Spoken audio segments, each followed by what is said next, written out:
엑셀 파일 만드시는 게 좀 어려우신가 봐요.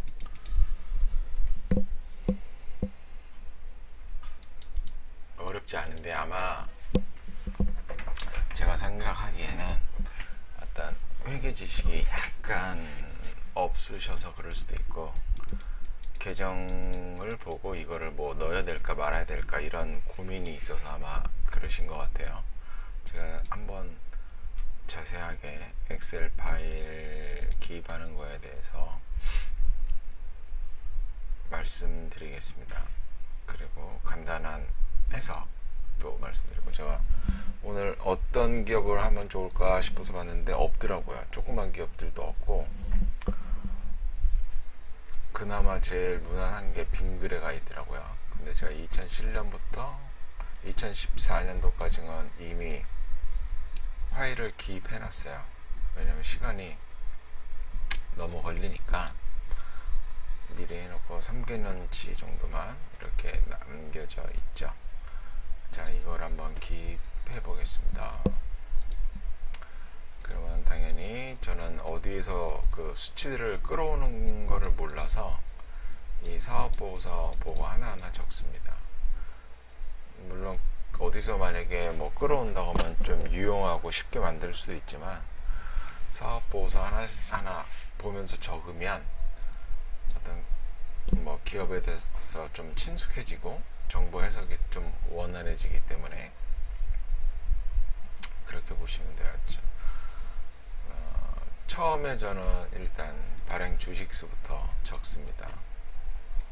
그러면 여기 보면 985, 원래는 이렇게 985.1241, 그러니까 985만 1241주가 있는데, 이제 이렇게 그 소수점 이하는 안 보이게 해놓은 거예요. 그래서 여기다가 적을 때 985.1241 이렇게 적었죠. 만주 단위니까 자기 주식수도 100만 9,440주 있는 거죠. 100.944 이렇게 적으시면 되고, 배당은 여기 보시면 현금 배당 총액 11052 그러면 100억 아니 110억 5,200만원 110억 5,200만원을 배당을 한 거죠. 그쵸? 그 다음에 나머지 수치는 이따가 그 순이익 이런 거 하면은 이런 건 배당 성향 저절로 완성이 되고, 배당 수익률은 나중에 주가를 넣으면 시가총액해서 저게 돼요. 근데 이제 우선주가 있으면 약간 여기 오류가 생기니까 그거는 알고 계시고, 뭐 우선주까지 고려해서 또 만들면 너무 좀 복잡해지는 게 있어서 뭐 그렇게까지 할 필요도 없고, 그 다음에 재무상태표부터 입력을 하는데, 여기 유동자산에는 요 세 가지 계정, 현금성 자산, 매출채권, 재고자산이 중요한 계정이죠. 나머지 계정은 그냥 뭐 있든지 없든지 신경 안 쓰셔도 돼요. 그리고 어차피 그 중요하고 큰 것만 이렇게 봐 나가는 거고, 비유동자산에서는 유형자산, 금융자산, 투자부동산, 기업투자, 요게 이제 중요한 거고, 나머지는 별로 안 중요하고, 부채 쪽에서는 매입 채무하고 차입금, 이게 가장 중요하죠. 나머지는 그렇게 중요하지 않습니다. 그럼 유동자산이 지금 3,201억이죠. 이렇게 3,201억 적고, 여기 보시면 현금성 자산하고 단기금융자산이 있는데, 요 두 개를 현금성 자산으로 보시면 돼요. 단기금융자산은 뭐 은행 예금을 했을 수도 있고, 뭐 MMF를 샀을 수도 있고, 뭐 그런 자산들이거든요. 그래서 현금으로 봐도 무방하기 때문에 166억 더하기 1678억 하면 1844억 이렇게 요금이 잘 되고 있지 되고요. 그 다음에 매출채권 676억 이렇게 적고, 그 다음에 재고자산이 390억 이렇게 돼 있죠. 여기 보시면 미수금 4억 있고, 미수수익 뭐 9억 5천 있고, 선급금 1억 있고, 선급비용은 꽤 규모가 크죠. 274억이나 있는데 이런 거 신경 안 쓰셔도 돼요. 선급비용은 비용 처리할 건데 돈을 미리 준 것을 말하고요. 그래서 아직 그 제품이나 서비스 제공을 받지 못했을 때 이렇게 자산으로 계정하는 건데, 계상을 하는 건데, 어차피 없어질 숫자고요. 그리고 뭐 미수금은 뭘 팔았는데, 그러니까 영업에 관련되지 않은 무언가를 팔았는데 아직 못 받은 거고, 미수수익은 뭐 예금 같은 거, 이런 거 예금을 했는데 이자로 인식했는데 아직 이자 정산을 못 받았다고 보시면 돼요. 어차피 받을 거니까 크게 뭐 신경 쓰지 않아도 되고, 나중에 10억을 받으면 없어지면서 현금성 자산이 늘어날 수 있겠죠. 뭐 그렇게 보시면 되고, 그래서 이런 거는 신경 쓰지 마라. 비유동자산도 2,968억 있네요. 뭐 비유동자산에서 제일 중요한 건 유형자산이죠. 2,276억이 있고, 그 다음에 금융자산, 여기 장기 금융상품 있죠. 462억. 보면은 작년에는 167억 있는데 462억 있네요. 그러면 약 300억 정도가 늘었죠. 여기도 현금이 약 300억 늘었고, 300억 안 되게, 그쵸? 매출 채권은 유지가 되고, 재고자산은 약간 줄었네요. 그쵸? 그러면 뭘까? 2015년에 돈을 잘 벌었겠지. 그래서 현금이 쌓였을 거고, 그쵸? 매출 채권은 유지가 됐고, 물건이 잘 팔려서 재고자산이 줄어든 것을 확인할 수가 있습니다. 그쵸? 이렇게 적다 보면 이런 거를 유추할 수가 있어요. 아직 내가 손익계산서 안 봤으니까. 그리고 투자부동산이랑 관계기업은 없잖아요. 그러면 이제 제로로 이렇게 입력을 하시면 됩니다. 그리고 유동부채 726억이 있고, 매입 채무가 365억이 있어요. 그쵸? 여기 잘못 적어놨네. 그쵸? 379억인데 매입 채무는 뭐 유지되고 있고, 그쵸? 차입금은 단기 차입금은 제로고, 유동성 장기 차입금이 있네. 원래 유동성 장기 차입금 뭐냐면 여기다 일로 그 시간이 1년 이내로 돼서 온 거거든요. 1억. 뭐 1억 이렇게 적으시면 되고, 그쵸? 비유동부채는 271억. 여기 왜 잘못 적혔나? 여기 224억인데 이렇게 적으면 되고, 장기 차입금은 작년에는 20억이 있었는데 올해는 뭐 없네요. 그쵸? 1억도 안 되니까 그냥 0으로 이렇게 넣으시면 됩니다. 여기서도 이런 거 미지급 비용, 뭐 어차피 비용을 그러니까 서비스나 제품 공급을 받았는데 아직 지급하지 않은 돈이고, 미지급 법인세는 세금이 계상됐는데 아직 내지 않은 거고, 올해 낼 거라는 뜻이고, 이런 거 어차피 나갈 돈이라 뭐 신경 안 쓰셔도 돼요. 크게. 그리고 퇴직급여 부채는 뭐 직원들 나갈 때마다 이렇게 줘야 되는 거고, 그쵸? 이연법인세 부채는 일단 뭐 장기적으로 아직 안 내고 있는 부채고, 그쵸? 이런 거 신경 안 쓰셔도 돼요. 중요한 거는 유동부채에서 매입 채무, 그 다음에 미지급금은 뭐 공사대금 같은 거 아직 안 준 거고, 차입금 규모 이런 거 보시면 돼요. 뭐 세세하게 따지려면 자본의 이 계정도 보셔야 되는데 뭐 크게 의미가 있나 싶어요. 안 보셔도 됩니다. 크게. 근데 이익이익금이 무슨 278억밖에 안 되지? 일단 넘어가시고, 다음에 아까 제가 여기서 그 돈을 잘 벌었을 거라고 예측을 했는데 실제로도 그랬는지 한번 볼까요? 매출액은 7,995억, 매출원가는 5758억, 그리고 매출 총이익은 2237억, 그쵸? 판관비는 1920억, 영업이익은 316억.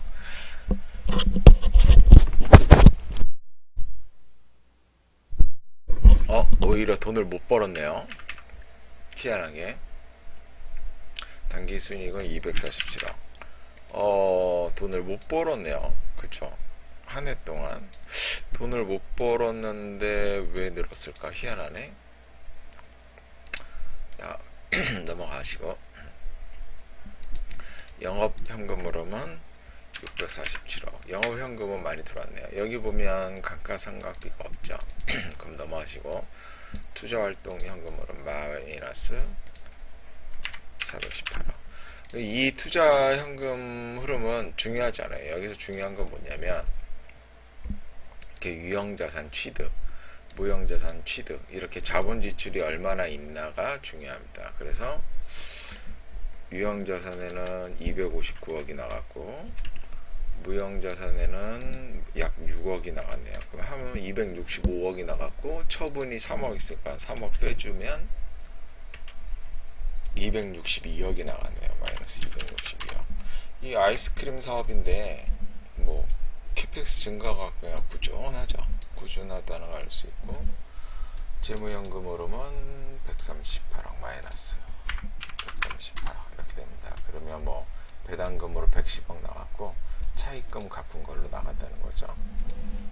그리고 감가상각비를 적어야 되는데 여기서는 안 나오니까 주석을 눌러서 성격별 원가를 검색하면 이렇게 나와요. 그러면 여기에 판매 관리비와 제조원가 이렇게 나오는데 여기 감가상각비 합 259억이 나와요.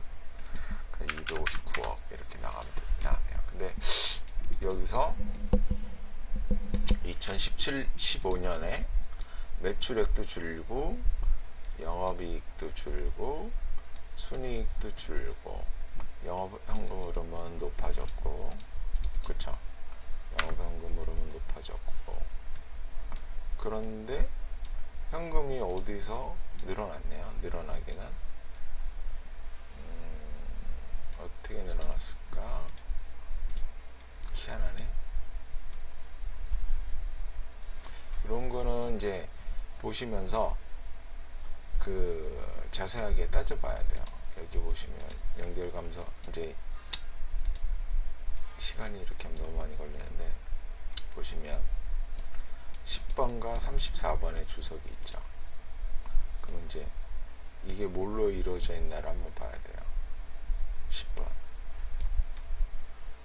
10번에 보면 매도 가능 금융자산으로 458억 그죠?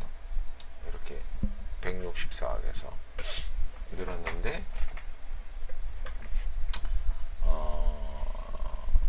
매도 가능 자산이 뭘로 돼 있냐 이렇게 보면 크라운 제가 주식이 이렇게 됐네요. 그쵸? 크라운 제가 주식이 늘어서 다 늘은 걸로 보이죠. 그쵸? 이 주식 투자하는 거죠. 크라운 제가의 주식권을 갖고 있는데 크라운 제가의 주가가 아마 상승하면서 이렇게 된 게 아닌가 싶은데 이거는 그렇죠. 이런 거를 분석을 하셔야 돼요. 계속 크라운 제가 뭐 이게 나눠져 갖고 좀 애매하긴 한데 2017년에 이거 나왔더라.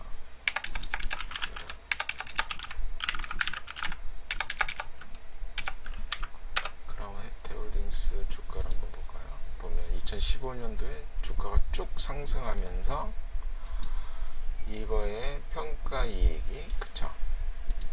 평가이익이 싹 늘어서 늘어난 거고 그쵸?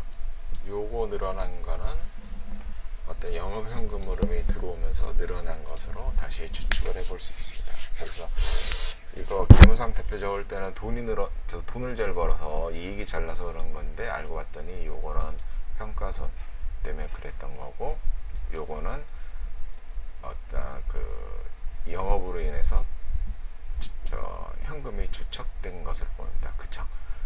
영업현금으로는 640 들어왔는데 나간 돈은 262억하고 요거밖에 안 되니까 한 300억 정도는 300억, 한 200억 이상은 늘어났겠죠. 그쵸? 그렇게 보시면 돼요. 자, 이렇게 했고 2016년도 거를 이제 한번 다시 가봅시다.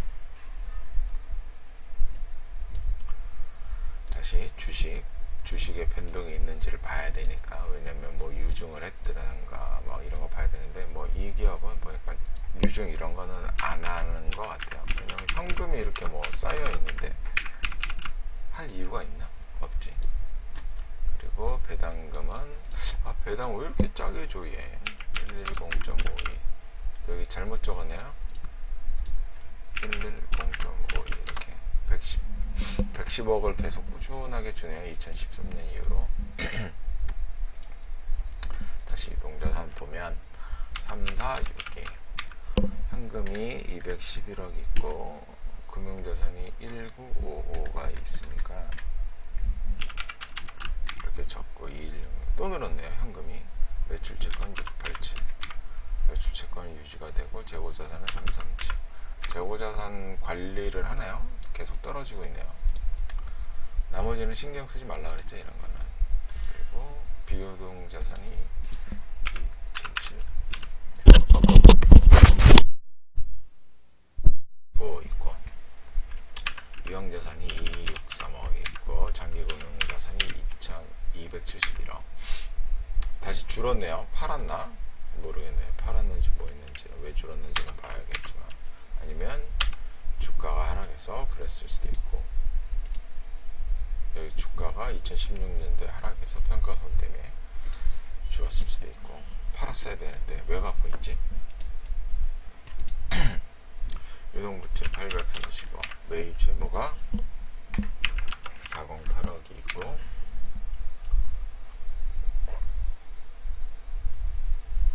차입금이 없네요. 무차입을 하고 있네. 189억에 차입금이 없네.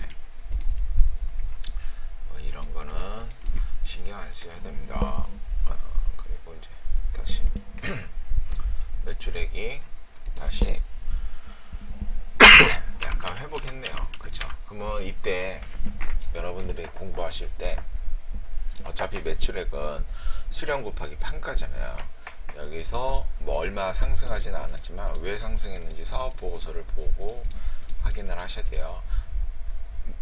수량의 증가인지 가격의 상승인지 그러면 둘 단지 둘 중에 하나인지를 보시고 이게 앞으로 유지가 될지 안 될지 이런 거를 가늠해 보시는 작업을 하셔야 됩니다. 5, 6, 7일 자꾸 기침이 나와서 2460 판관비는 2088 영업이익은 372 계속 늘었네요. 다시 이전 연도보다 단기수익은 287 조금 늘었네 다시. 그쵸? 뭐 당연한 얘기죠. 영업현금으로는 참 좋죠. 655억 여기서도 감가상각비 없기 때문에 넘어가고 투자활동 현금으로는 499억 여기서 중요한 거는 유형자산과 무형자산에 대한 나간 돈. 어차피 토지 제약은 이거 다 감가상각돼서 없어질 거기 때문에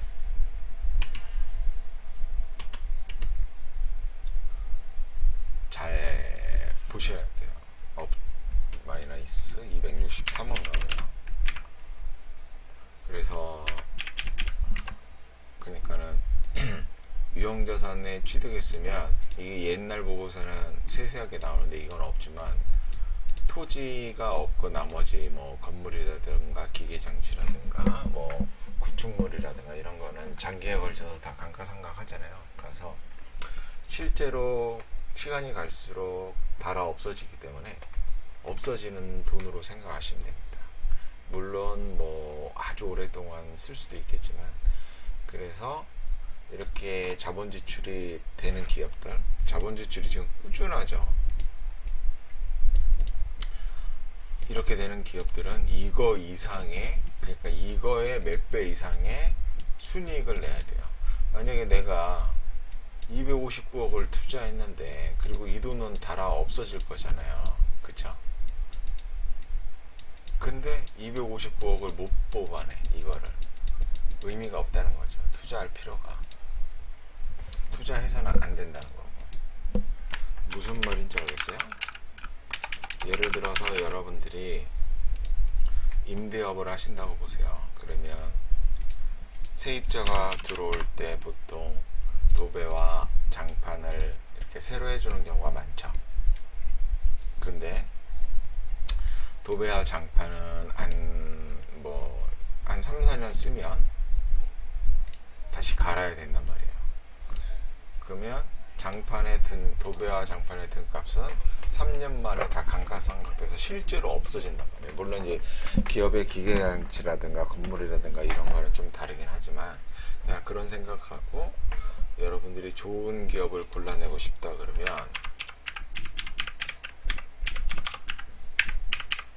감가상각 이상으로 발생이익인 이 순이익이 높아야 돼요. 감가상각비도 못 뽑는 이익을 유지한다 그러면 그냥 현상 유지만 하는 거예요.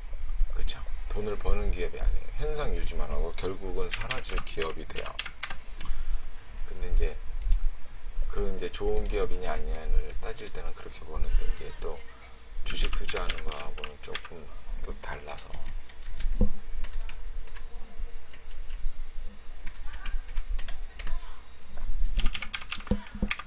뭐 현금이 계속 늘어나네요. 이 기업은 좋은 기업이죠. 유동자산 유형자산 2208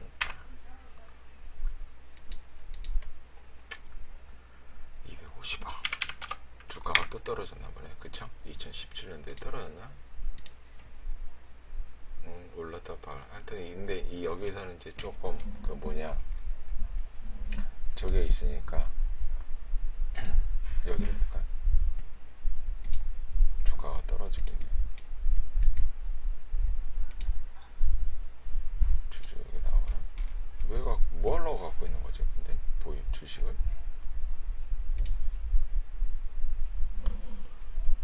없네. 하여튼 뭐 넘어갑시다. 자셨고 투자부동산이랑 관계기업이 없으니까 부채는 937억인데 매입 재무가 508억 차익금은 없고 130억인데 차익금은 없고 그쵸? 매출액이 8,574억 늘었어요 많이. 얼마나 는 거야?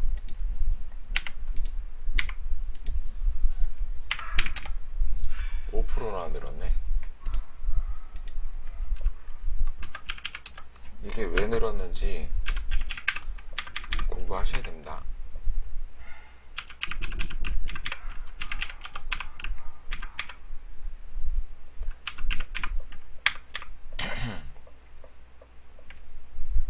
(2014년도에) 8,200억에 영업이익이 400억 났는데 2017년도에 8,500억인데 영업이익이 300억밖에 안 나왔다. 그럼 무슨 말일까요?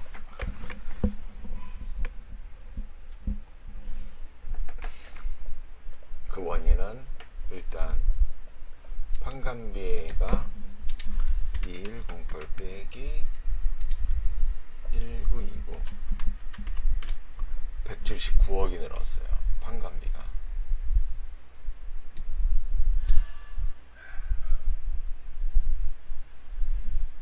그러면 매출 원가율은 비슷했는데 판관비가 늘어서 영업이익이 줄고 있네요. 지금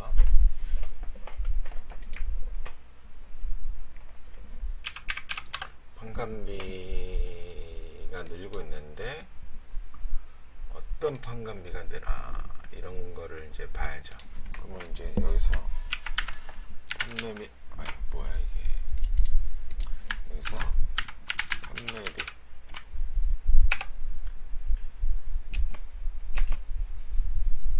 좀 어렵게 해놨네. 여기 있네요. 그쵸? 그러면 판매비에서 원래 2014년도 걸 열고 봐야 되는데 보면 급여가 큰 부분을 차지하고 그 다음에 광고 선전비, 판매 수수료, 운송 보관비 그쵸? 이 네 가지 계정이 큰 부분을 차지하고 급여라든가 복리후생비, 여비교통비까지는 어차피 그 급여에 관계된 비용들이고 그쵸? 판매 수수료는 이제 저 광고 선전비는 광고하는 거고 판매 수수료는 그 뭐 대리점이라든가 이런 거에다가 내는 거니까 기타도 꽤 많이 차지하고, 그쵸? 뭘 줄일 만한 게 없네, 그쵸? 판매 수수료가 작년 대비 엄청 많이 늘었구나. 좀 공격적으로 판매 수수료가 늘면서 매출액도 늘긴 했고, 참 애매하죠. 판매 수수료 뭐를 줄여야 될지 모르겠네요. 다음에로 영업활동 현금흐름 418원.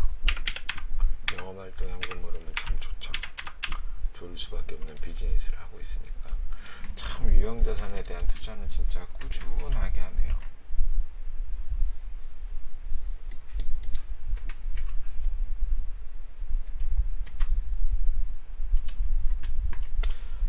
처분을 빼주면 234억이 실제로 나왔고,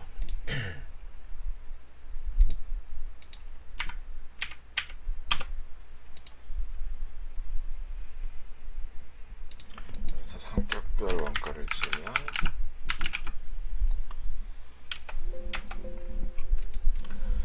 감가상각비 251억. 그러니까 감가상각비를 보면 감가상각비가 계속 늘고 있잖아요. 그러면 유형자산에 대한 투자도 계속 된다는 뜻이고, 규모가 계속 커진다는 거고, 실제로도 자본 지출이 꾸준하게 이루어지고 있습니다. 하지만 예전에는 감가상각비 대비 이게 2비율인데, 순이익 대비 감가상각비 비율인데 2.2배를 넘었는데, 최근에 들어와서는 1배 수준으로 떨어졌어요. 그러니까 투자 효율이 지금 굉장히 없어졌다는 거를 알 수가 있고요. 그쵸? 자본 효율성도 떨어지고 있을 것이고, 당연히. 그리고 자본 배치도 못 한다는 거죠. 무슨 생각을 하겠는지 모르겠지만, 경영진이. 그쵸? 그래서 옛날에 유형자산이 1,700억에서 2,200억으로 크게 증가하지는 않았지만, 그동안 감가상각으로만 없어진 비용이 약 2천억 정도 됩니다. 그쵸? 매년 이만큼씩 없어지는 거니까. 그러면 실제로 없어진 비용을 였다가 더하면은 3,700억 정도 되는 거죠. 원래는 여기서. 근데 회계상으로 비용 처리해서 없애버리니까 2,200억 정도 남아있다는 뜻이에요. 그래서 그런 거를 조금 보셔야 되고, 점점점 안 좋아지고 있다, 그런 걸 보시면 돼요. 그쵸? 그러면 이제 누적값으로 보시면 11년이잖아요. 11년 누적값으로 보면은 2,342억이 감가상각으로 없어졌는데, 순이익은 4,300억으로 약 2배 정도 수준 벌었다는 거죠. 좋은 건지는 모르겠어요. 뭐 당연히 좋은 기업이 아니죠. 좋은 기업일 수가 없죠. 그런 거는 이 ROI를 보시면 됩니다. 자, 예전에는 10%대를 기록했지만 2013년을 기점으로 해서 시장 평균 이하로 떨어졌습니다. 그쵸? 상장 코스피 ROE 이하로 떨어졌고, 이런 걸 보면은 뭐 그다지 좋은 기업으로 보기에는 어렵죠. 자, 이렇게 가고, 일단 작년까지만 하고, 그 다음에 빙그레를 이제 주가를 기록할까요? 이건 어차피 발행 주식 수에 변동이 없어서 수정 주가나 뭐 원래 주가나 똑같으니까, 자, 2007년도 이렇게 연봉으로 바꿔주시고, 연중 저가 이렇게 적으시면 돼요. 32600, 연중 고가는 45750, 적고 종가는 37700 이렇게 적으시면 되고, 다음은 27950, 그쵸? 그 다음에 44150, 4350, 4350.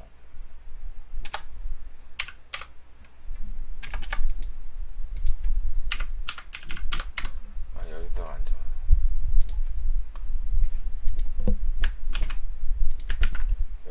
여기까지는 다 적어줘야 돼요. 마지막까지는. 그래야 여기 입력되니까.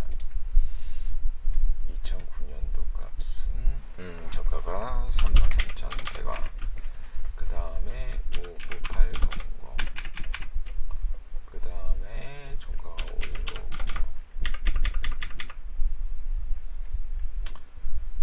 2010년도에는 44500, 8900,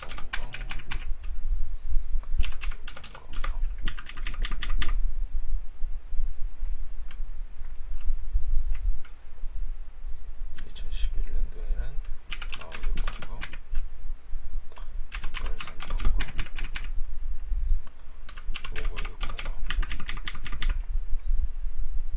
2012년도에 놀라운 일이 벌어졌었네요. 말도 안 되게 가격이 상승했죠. 이때 뭐 중국이 아마 뭐 바나나 우유 뭐 수출하니 어쩌니 그런 걸로 올랐을 건데 아마. 그러니까 그런 걸로 해서 가치 평가를 한 다음에 높은 가격에 투자하면 그 다음 상황은 어떻게 되는지 아시겠죠? 절대로 그런 식으로 투자하시면 안 돼요. 정말 버핏이 말하는 해자를 갖고 있는 기업이라 그러면 어느 가격에 투자해도 상관이 없습니다. 사실 시간만 지나면 다 그 주가 변동성이라든가 이런 게 극복이 돼서 수익을 낼 수밖에 없어요. 비싼 가격에 팔 수 있어요. 근데 그런 기업이 아니라고 한다면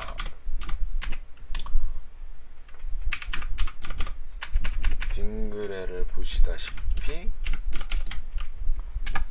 꼭지에서 투자를 하시게 되면 영원한 손실로 인생을 마감하게 됩니다.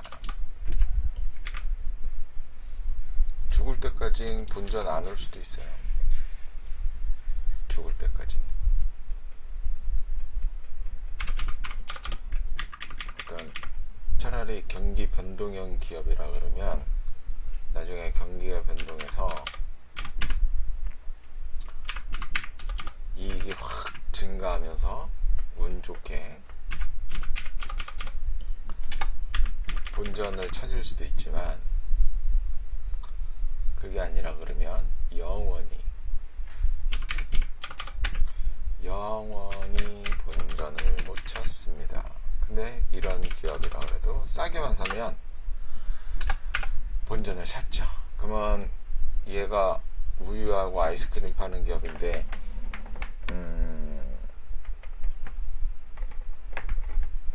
경기 변동을 좀 타나? 뭐 약간은 타긴 할 건데, 그쵸? 약간은 타긴 할 건데. 이게 94년도 37,000에 사신 분들은 1년, 2년, 3년, 4년, 5년, 6년, 7년, 8년, 9년, 10년 만에 본전 왔네. 그쵸? 종가 여기 가요. 10년 만에 본전 왔어. 11년 차에 27% 수익 내고, 그쵸? 근데 주가가 여기서 이렇게 떨어질 때, 이때 그 이익단이 어땠는지 모르겠지만 이런 점에서 잡으면 뭐 엄청나죠. 그쵸? 수익이, 투자 수익이, 그쵸? 4,000%, 1,300% 엄청나죠. 근데 이런 걸 보면 투자를 언제 해야 될지가 결정이 됩니다. 정말 세상이 망할 것 같은 그런 때에 투자를 해야 아주 높은 수익률을 얻으실 수가 있어요. 그거를 좀 유념하셔야 됩니다. 지금도 고점 대비 얼마나 빠진 거야? 뭐 약 반토막 났네요. 그쵸? 고점 대비 반토막 났습니다.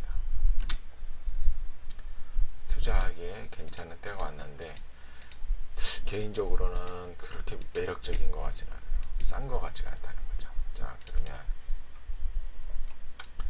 여기까지 이제 주가 기입을 하면은 이제 나머지가 다 완성이 됩니다. 여기는 안 적혀 있으니까. 자, 그러면 간단한 거를 보면, 이거 저기를 여기 적어야 되네. 1분기까지. 적읍시다. 1분기까지. 그래야 완성이 되니까 뭐 어렵지 않잖아. 적는 거. 주식수는 똑같을 거고 배당은 없으니까 안 하면 되고.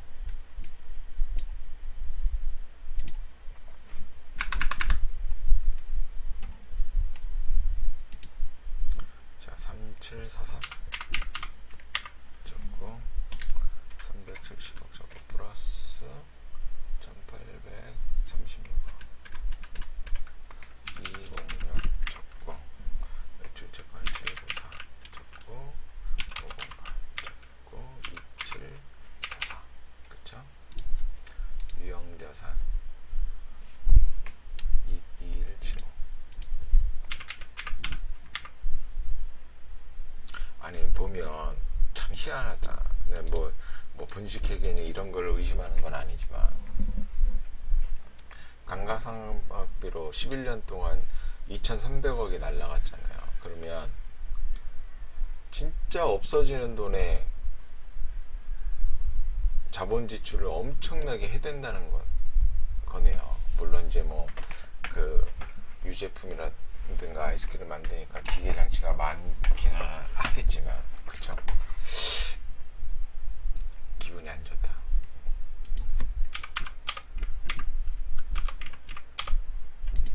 보증금은 뭐 크게 있는데 뭐 신경 쓰지 마세요. 이런 것도 어차피.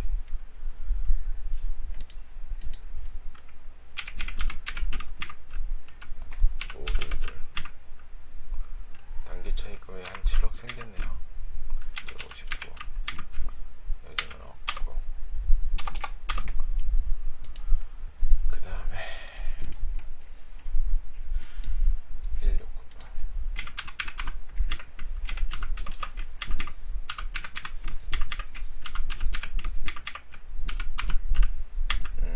1분기에 아마 계절성을 띄니까는 1분기에 실적이 안 좋았을 거예요. 계절성을 띄니까 뭐 이거는 나중에 적고. 그리고 한 가지, 여기는 지금은 여기 보고서 보면 자본 지출이 간단하게 이런 식으로 이렇게 유형자산 처분, 유형자산 취득 이렇게 자본 지출이 간단하게 표시되지만, 물론 이건 뭐 기업 마음이니까. 근데 예전 사업 보고서를 보면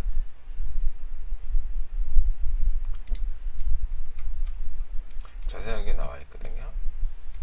투자활동 현금흐름 보면 건물 취득 당연히 유형자산 취득이고, 구축물도 당연히 유형자산 취득이고, 기계장치 규모가 크죠. 이렇게 운반고도 있고 공구와 비품도 많네요. 건설적인 자산 증가도 유형자산, 영업권의 취득, 산업재산권 취득, 이런 거는 다 유형자산의 취득으로 보시고 자본지출로 보시면 돼요. 여기서 처분된 게 있으면 그만큼 빼주시면 되고. 자, 이렇게 해서 엑셀 파일이 완성이 됐습니다. 그래서 게으른 가치주는 53,000원에 사라는데 지금 62,000원에 사라 그러네요. 약 16% 비싼 가격에 끼고, 게으른 수익주 투자도 비슷하네요. 이거는 비슷한 가격, 1점 매수가가. 이렇게 보면 이거는 당연히 1분기 현재 BPS에다가 최근 5년 가장 낮은 PBR 값을 곱해서 나온 값입니다. 이렇게 이해하시면 되고요. 2차 매수가는 약 12%, 다시 12%에서 총 4차 매수까지 생각하시면 되고요. 매도가는 반대로 이렇게 보시면 돼요. 현재 BPS에 여기서 가장 낮은 PBR 값, 그 다음에 2차 매도로 이거의 평균값, 그쵸? 3차 매도로 가장 비싼 값을 판다고 보시면 돼요. 근데 이 매도는 약간 정성적 분석이 필요해요. 그쵸?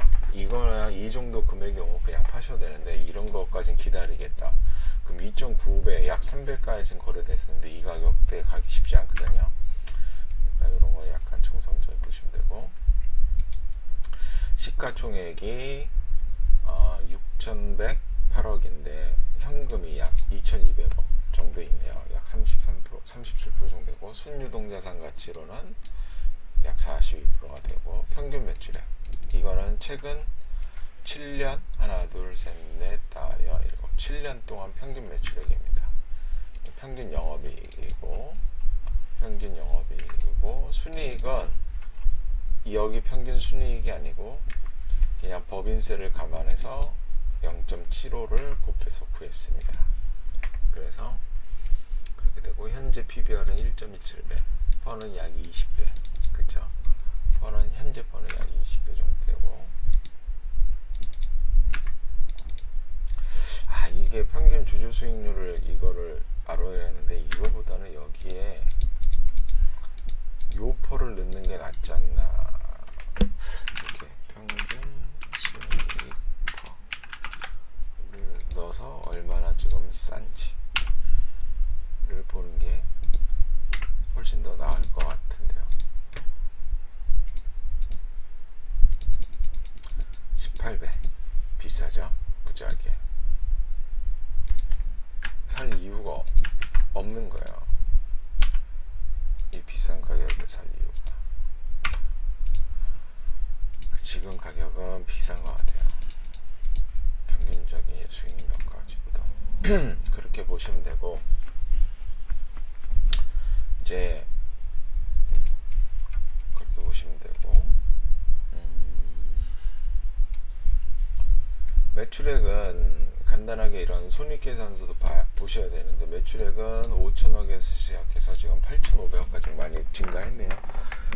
여기는 뭐 물량의 수량의 증가도 있을 거고 가격의 증가도 있을 거고, 그런 걸 한번 유심히 살펴보시면 되고요.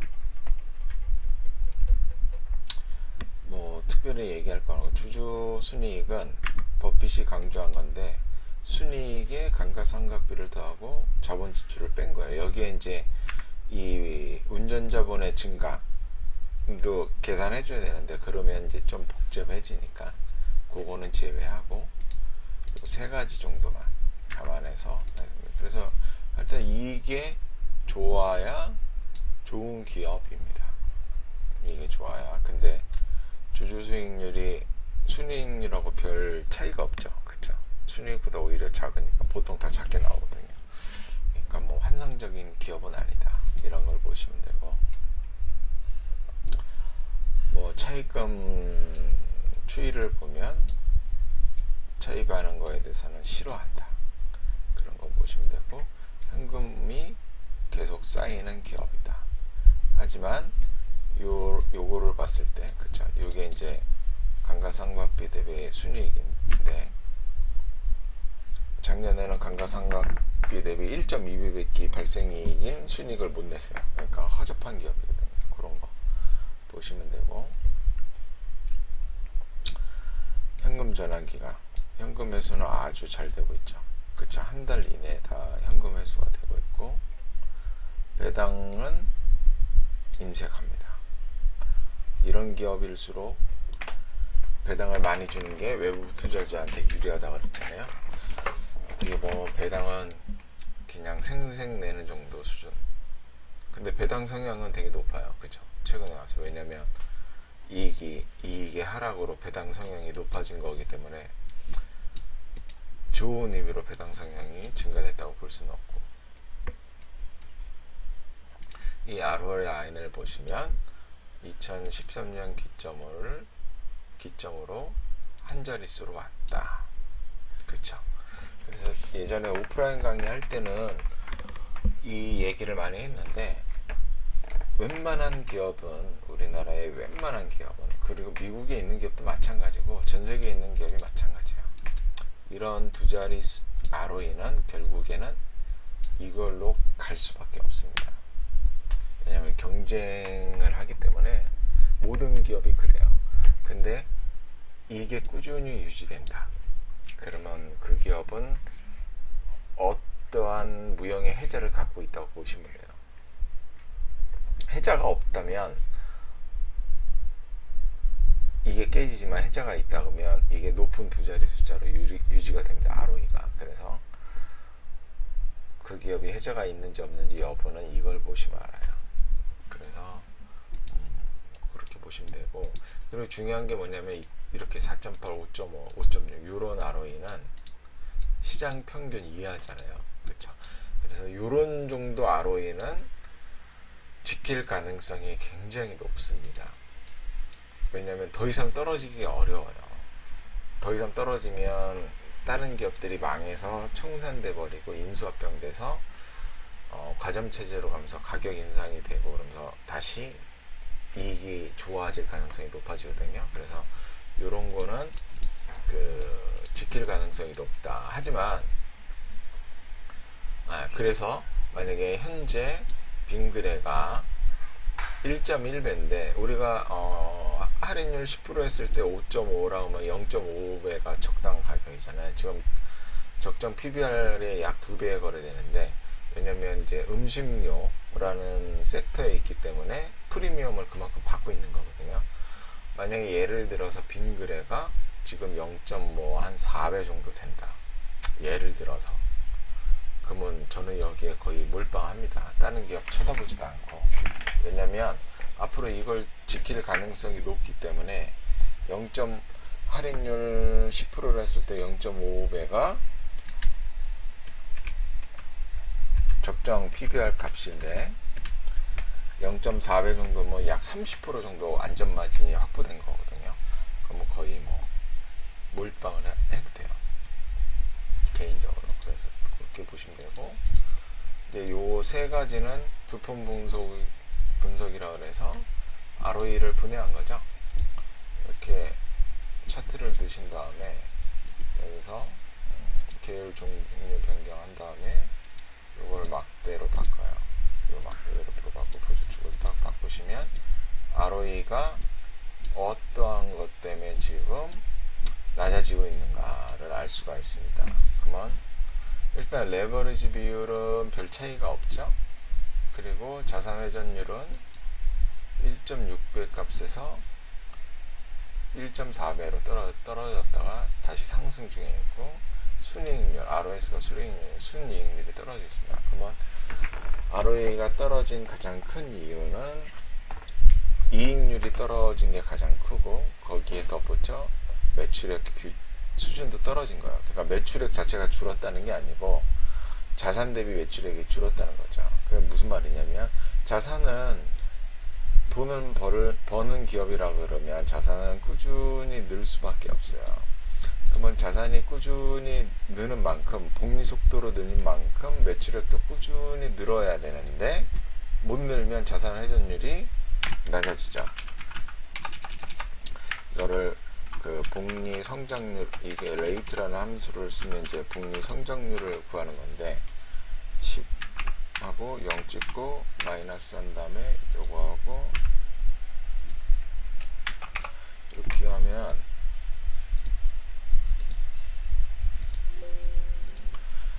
매출액은 2007년을 기점으로 해서 2017년까지 약 4.7% 복리 성장을 했어요. 그러면 자산은 어떻게 성장을 했는지 볼까요? 몇 프로로? 똑같이 0 찍고 마이너스 찍고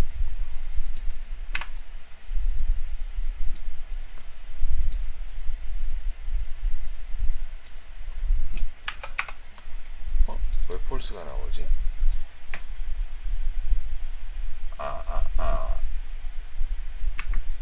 다시 할게요. 레이트.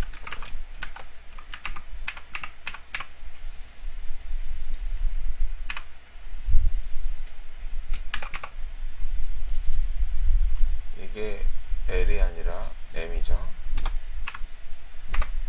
보면, 그쵸? 보시면 매출액은 4.7%로 증가했는데 자산은 6.8%로 더 빨리 증가했기 때문에 여기서 자산 회전율 값이 떨어질 수밖에 없는 거예요. 그러면 빙그레가 앞으로 ROE를 높이기 위해서는 순이익률이 다시 증가해야 되고 자산 회전율이 증가해야 돼요. 근데 다행히 자산 회전율은 턴하고 있네요. 순이익률도 약간씩 증가하고 있고, 앞으로 뭐 어떻게 될지 잘 예측을 해봐야겠죠. 그리고 이런 거는 다 저절로 기입되는데 여기 보면 EPS, BPS, OPS가 있어요. 이거는 영업이익, 이거는 주당 순자산, 이거는 순이익이죠. 주당 순이익, 이거는 주당 영업이익이고 제가 쓴 거예요. 왜냐하면 EPS 대비 이게 그래도 변동폭이 좀 적기 때문에. 그래서 이거는 항상 그 현재 발행 주식 수로 나눠준 값이에요. 이런 값은 보시면 여기로 기준되어 있죠. 항상 이 최근 발행 주식 수로 이렇게 나눠진 값으로 돼야 돼요. 안 그러면 왜 그러냐면 이 우리가 HTS에서 보는 이 주가가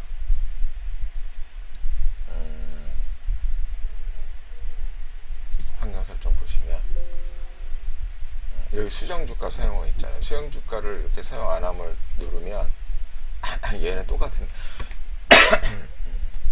효성을 볼까요? 얘 뭐 발행 주식수 변화가 있었을 거니까 수정 주가를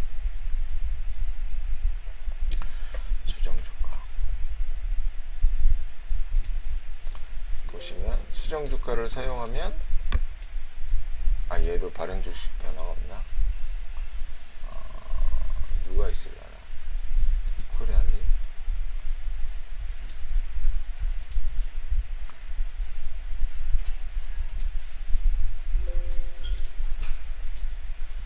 바뀌었죠. 그쵸. 수정주가 사용 안 하니까 이렇게 바뀌는데 이거는 그러니까 수정주가를 사용 안 하면 실제로 움직였던 주가를 말하는 거고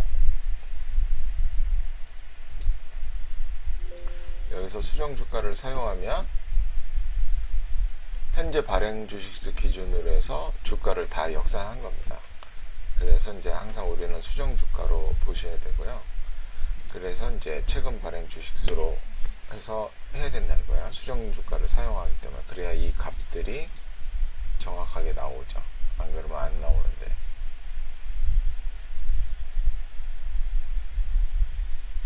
그쵸? 이것도 지금 여기에서 수정 이거 어차피 똑같으니까 이렇게 하는데 뭐 이렇게 구해도 되고 아니면 여기서 바로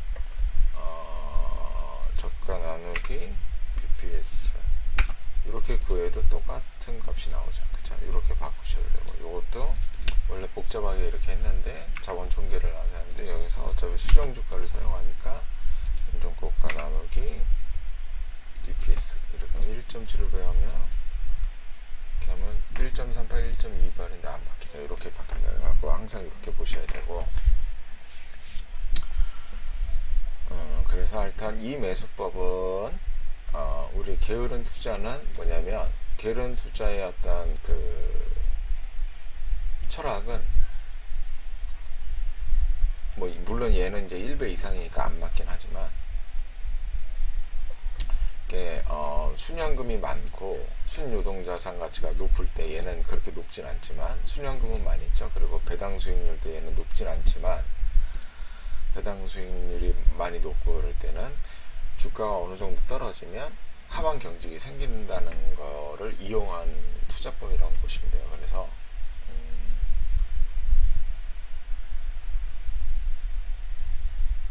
왜냐면 그 기업의 이익이 많이 나빠진다 하더라도 재무구조가 워낙 좋기 때문에 더 이상 이제 떨어지지 않는 그런 거를 좀 노리는 거죠. 그래서 뭐 그렇게 보시면 돼요. 그래서 얘도 이제 매수를 충분히 할 수가 있어요. 어떻게 하냐면 예를 들어서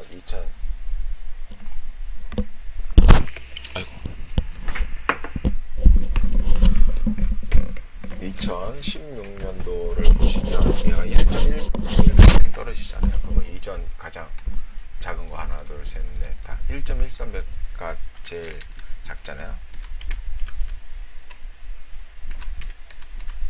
그러면은 약 11% 정도 떨어진 값인데 이 당시 BPS가 52,000원인데 여기서 여기까지는 가죠. 근데 가격 차이가 별로 안 나잖아요. 그쵸? 그러면 이걸 기준으로 하든 뭐 이걸 기준으로 하든 52501 곱하기 1.13배 그러면 59,326원이 나오거든요.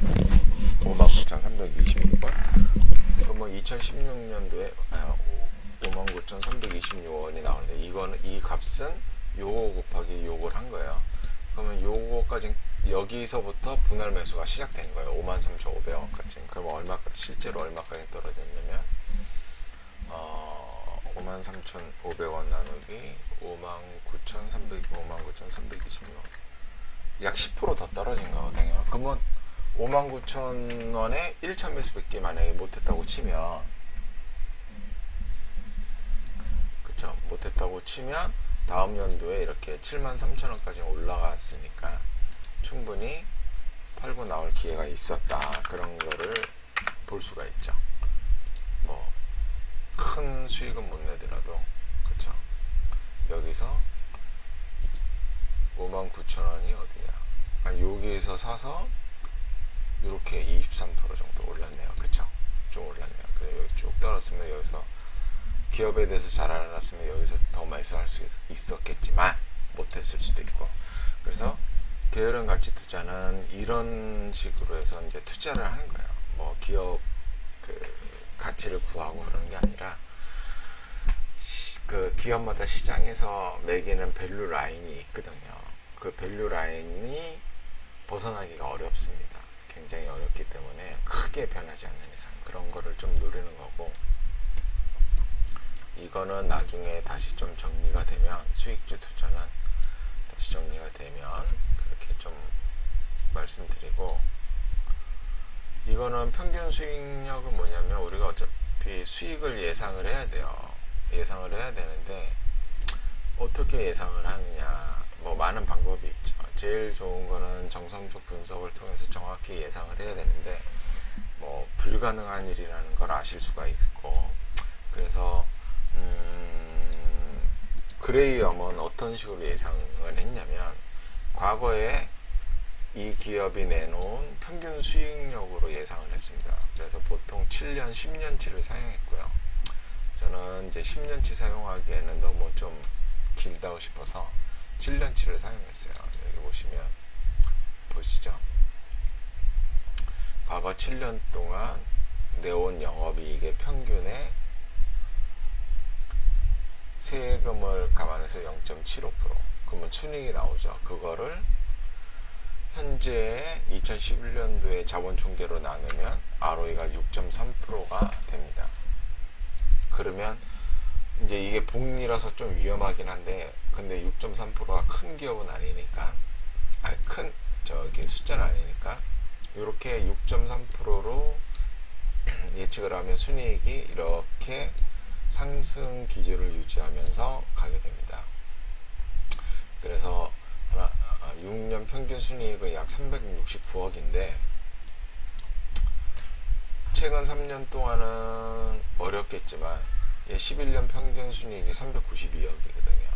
그러니까는 또 못할이라는 법도 없죠. 여기서 순이익이 꺾였다가 다시 올라갈 수도 있는 거니까. 물론 안 될 수도 있지만 이런 식으로 해서 적정 가격이 이렇게 나오는 거예요. 적정 시총과 적정 가격. 근데 적정 시총이 3천억 수준밖에 안 돼요. 그러니까 지금 굉장히 비싼 거예요. 6천원이니까 프리미엄을 받고 있는 거죠. 그래서 기대 수익률도 이렇게, 이거는 적정 주가 대비 위아래로 50% 정도는 기본적으로 변동한다고 보고 만든 거고, 적정 주가 기대 수익률이 마이너스 나왔다. 그러니까 비싸다는 거죠. 현재. 그리고 그렇게 보시면 돼요. 그럼 만약에 주가가 제가 아까 0.45배면은 몰빵할 수도 있다 그랬죠. 0.45배가 그러면 한 2만원 정도 볼까요? 주가를 예를 들어서. 너무 싸네. 25,000원 정도. 4,7배 되네요. 그러면 이렇게 했을 때 예상 수익이 이런 식으로 왔을 때